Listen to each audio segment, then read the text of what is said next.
அந்த ஹீட்டு குறைஞ்சோன்னே இந்த ஃபேன் வந்து ஸ்டாப் ஆயிடணும், அப்படி தான் அசம்பிள் பண்ணியிருப்பாங்க. ஆனால் அது வந்து இது நிற்காமல் ஓடிக்கிட்டு இருக்கு. அப்போ இது என்ன ப்ராப்ளம்ன்றதை நம்ம இப்போ பார்க்க போகிறோம் ஃப்ரெண்ட்ஸ். இந்த காயில் ரிமூவ் பண்ணிவிட்டு போர்டை தனியாக எடுத்துகிற போகிறோம் வெளியே. எடுத்தால் தான் நம்ம இதுக்குள்ளே ஃபால்ட் என்னான்னு சொல்லி பார்க்க முடியும். அப்படின்ற அளவுக்கு எடுத்து 10 செகண்டுக்குள்ளே இந்த கூல் பண்ணிவிட்டு திரும்பி அது ஆஃப் ஆகிற மாதிரி இதில் ப்ரோக்ராமிங் இருக்கும். ஆனால் இது நம்ம கண்டினியூவாக ஓடுறதுனால ஃபஸ்ட் நம்ம இந்த டிரான்சிஸ்டர் நம்ம செக் பண்ணி போவோம் ஃப்ரெண்ட்ஸ். ஆனால் இது போர்டில் வச்சு நம்ம செக் பண்ணுறதுனால சரியாக கண்டினியூட்டி நம்ம பார்க்க முடியாது. இதை நம்ம வெளியே டீசால்வ் பண்ணி எடுத்துகிட்டு நம்ம செக் பண்ணி பார்ப்போம் ஃப்ரெண்ட்ஸ். இதை கழட்டிட்டோம். இதோட வேல்யூ பார்த்தீங்கன்னா S8050ன்னு போட்டிருக்கோம். இதை நம்ம செக் பண்ணி பார்த்ததில் இதுக்கு வந்து கண்டினியூட்டி இருக்குது. அதனால் வந்து இது வந்து என்ன இருக்குன்னா ஷார்ட் ஆகிருக்கு ஃப்ரெண்ட்ஸ். அதனால தான் நமக்கு வந்து அந்த ஃபேன் வேறு ஒரு டிரான்சிஸ்டர் நம்ம வந்து இங்கே சால்ட்ரிங் பண்ணிட்டோம் ஃப்ரெண்ட்ஸ். இதில் பார்த்தாலே தெரியும். நம்ம சால்ட்ரிங் பண்ணி இப்போ எடுத்தாச்சு ஃப்ரெண்ட்ஸ்.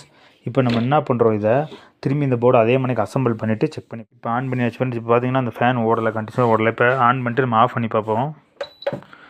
ஆன் பண்ணியாச்சு, இப்போ ஆஃப் பண்ணியாச்சு ஃப்ரெண்ட்ஸ். இப்போ ஃபேன் ஓடுது தெரியும் ஃப்ரெண்ட்ஸ். அது ஓடிட்டு நிற்கிறது உங்களுக்கு தெரியும். நின்றுச்சு ஃப்ரெண்ட்ஸ்.